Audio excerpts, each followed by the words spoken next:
Olá, galerinha, eu sou a professora Teode Ferreira e hoje vai ser o nosso aulão de revisão. Então vamos lá? Vamos falar sobre os conteúdos de formação do espaço geográfico mundial, construção do território americano e América, os seus aspectos naturais. Então, o que é o espaço geográfico, né? O espaço natural, fruto da ação de agentes naturais, interno ou externo. O espaço geográfico é aquele produzido pela ação humana e que transforma tanto a ação da natureza como as transformações da sociedade. E a partir do momento em que o homem torna-se agricultor e criador de animais, sedentarizou-se, formando ali as primeiras comunidades primitivas, iniciando as transformações do espaço natural em espaço geográfico. Então, à medida que o homem amplia o domínio de técnicas e conhecimentos científicos, esse processo de transformação acentua-se. Durante o domínio do modo de produção feudal, havia uma preocupação voltada apenas para suprir as necessidades básicas de sobrevivência, no qual o equilíbrio ecológico era alterado sem agressividade. Com o advento do capitalismo, surge um novo período caracterizado pela acumulação de capital, desejo de lucro rápido e fácil. O capitalismo teve origem na Europa no século XV e no século XVI e se expandiu para outros lugares do mundo. Professora, capitalismo para cá, capitalismo para cá. O que é o capitalismo? O capitalismo, galera, tem como principal objetivo o lucro, baseia-se na propriedade privada dos meios de produção. Tem no dinheiro os seus similares, cartão de crédito, cheque, o seu principal meio de troca. Funciona conforme a lei da oferta e da procura, economia de mercado e nas relações do trabalho, predomina o trabalho assalariado. O trabalhador vende o seu trabalho para os donos dos meios de produção e no sistema capitalista a sociedade é baseada na divisão de classe. E quais são as fases do capitalismo? Primeira fase, capitalismo comercial, marcado pelo mercantilista, comércio com as colônias, trabalho escravo, exploração. Segunda fase, capitalismo industrial, que é igual à Revolução Industrial no século XVIII e no século XIX.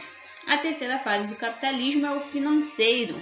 Pós a Segunda Guerra Mundial, empresas transnacionais, cartéis, etc. Ok, professora, já sei todas as características do capitalismo. E o socialismo? Caracteriza-se pelos seguintes princípios: propriedade estatal, inexistência de classes sociais, visa o bem-estar social, economia planificada e partido único.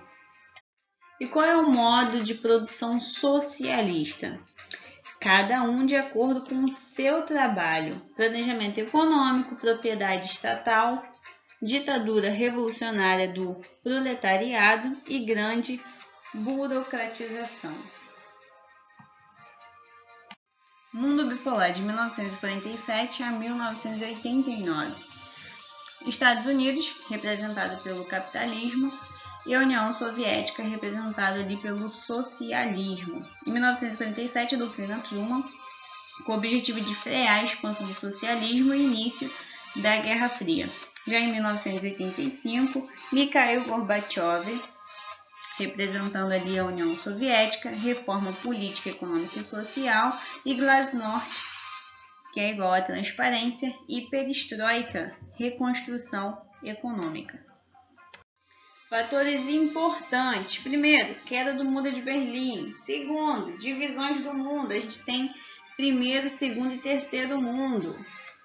Então, primeiro, países capitalistas desenvolvidos. Segundo, países socialistas. Terceiro, países capitalistas. Aí temos a leste, países socialistas, a oeste, capitalistas, a norte, os ricos, sul, os pobres, meu Deus, e o IDH, que indica o desenvolvimento humano.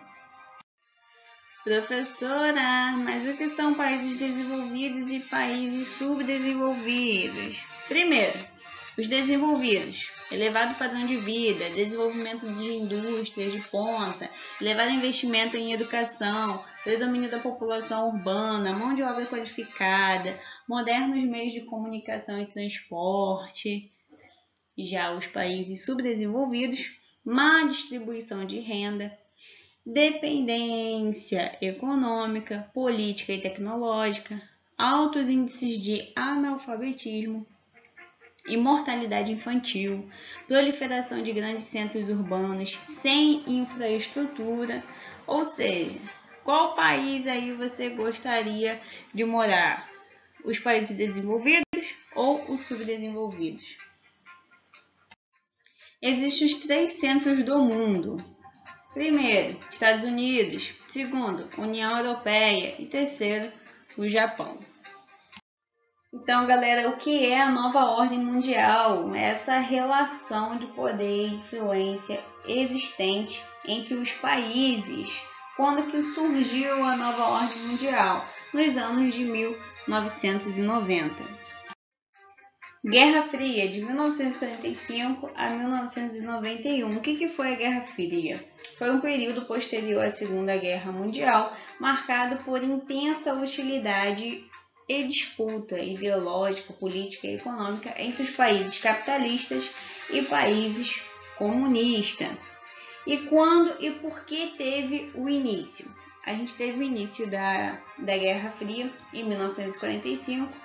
Por qual motivo? Estados Unidos e União Soviética, vitoriosos na Segunda Guerra Mundial, dividem o mundo entre si e passam a concorrer por áreas de influência, dando início a uma disputa que duraria aí quase 50 anos. 50 anos, é isso mesmo, 50 anos. E quando teve fim a essa guerra? Em 1991. Por qual motivo? Fim da União Soviética e, consequentemente, do bloco ali comunista. Então, o lado do conflito e respectivos líderes é do bloco capitalista de um lado e o bloco comunista do outro. Quais eram as estratégias de guerra? Intensa propaganda anticomunista e anticapitalista, demonstração de força, disputas esportivas, conquistas espacial e corrida armamentista, auxílio econômico e alianças militares e intervenções em certas áreas. A gente tem como exemplo a Coreia, Vietnã. Então a gente tem até uma frasezinha: guerra improvável, paz impossível. Porque foram aí, galera, 50 anos de guerra, né? Por que Guerra Fria? Porque eles não chegaram ali a se enfrentar com armas, com uma guerra ali de derramamento de sangue, mas foi uma guerra de ideologias. Bem, já falamos um pouquinho ali da formação do espaço geográfico mundial, agora vamos falar sobre a construção do território americano. Por que é importante estudar o continente americano? Porque nós vivemos nesse continente. Precisamos compreender o espaço geográfico americano para melhor entendermos as ações humanas que se dão sobre ele e para que melhoremos a forma como desenvolvemos essas atividades de exploração dos seus recursos e do uso do espaço. Podemos regionalizar o continente americano em 2 regiões. Primeiro, América Latina é uma região da América onde são faladas primordialmente línguas derivadas do latim, particularmente o espanhol, o português e, ocasionalmente, o francês. A América Latina compreende a quase totalidade da América do Sul e centro do continente. A segunda forma de regionalizar é a América anglo-saxônica. Refere-se aos países do continente americano que têm como principal idioma o inglês e que também possuem laços históricos, étnicos, linguísticos e culturais com o Reino Unido. Tem esse quadro aqui que eu te achou bem interessante. Se vocês quiserem copiar no caderno, eu não vou fazer a leitura, mas acho importante vocês deixarem registrado no caderno, que é o quadro sobre a colonização de exploração e a colonização de povoamento ali do continente americano. Fala ali um pouquinho dos franceses, da colônias do sul, colônia do norte, as relações de dependências na América. Aí é importante que vocês deixem isso registrado no caderninho de vocês, tá bom? Só dá uma pausazinha no vídeo que vocês conseguem copiar no caderno. Então, galera, continuando aí a regionalização, a gente sabe que a América anglo-saxônica é formada pelos Estados Unidos e o Canadá. Então, a gente vai falar um pouquinho sobre o Canadá, que é um país desenvolvido, relativamente dependente dos Estados Unidos nos aspectos econômicos, e sua população desfruta de boas condições de saúde, alimentação, habitação e educação. Então, galerinha, estamos quase chegando no fim do nosso aulão de revisão e o nosso último tópico é América, aspectos naturais. Então, o continente americano ele está situado dentre todas as zonas climáticas da Terra, polar, tropical e temperada, com exceção da zona polar antártica. Então, os oceanos que banham o continente são o oeste, que está o Oceano Pacífico, leste, o Oceano Atlântico, e a norte, o Oceano Glacial Ártico. América, vamos falar sobre a vegetação e a ação humana. Então, devido às ações humanas, grandes áreas de vegetação nativa da América estão sendo desmatadas para dar lugar à agricultura pecuária, áreas urbanas e exploração mineral. Para minimizar esses impactos na paisagem natural, devemos praticar o uso racional dos recursos naturais, que são finitos. A gente vai citar algumas características da América do Norte, sobre a sua geologia e seu relevo. Então, ao oeste, encontramos um relevo bastante acidentado e encontramos as maiores altitudes, relacionadas a dobramentos recentes, onde se destacam as montanhas rochosas. Esta é uma região geologicamente instável, apresentando abalos sísmicos e fenômenos vulcânicos, como os geysers e os vulcões. À medida que nos deslocamos ao leste, as altitudes vão diminuindo até atingirmos a planície central, que foi formada por um processo de deposição de sedimentos. E como é a hidrografia da América do Norte? No Canadá, encontramos uma grande quantidade de lagos originados pelo aquecimento gradual das temperaturas e derretimento das geleiras. Porém, no extremo norte, os rios mantêm-se congelados. No oeste dos Estados Unidos, encontramos o Rio Colorado e o internacionalmente conhecido Grand Canyon. Vários rios nos Estados Unidos têm suas nascentes nas montanhas rochosas e correm em direção à planície central, desaguando no Golfo do México. O transporte hidroviário é importante meio de integração entre as economias canadenses e estadunidenses, pois reduz o custo de deslocamento e produtos comercializados. E o rio Mississippi, que é o rio mais importante da América do Norte.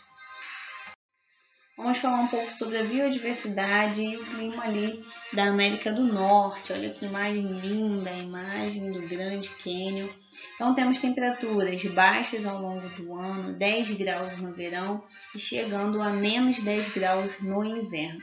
Verões curtos e o gelo recobre a superfície por cerca de 9 meses durante o ano. O bioma predominante é a tundra, composta por musgos e líquens.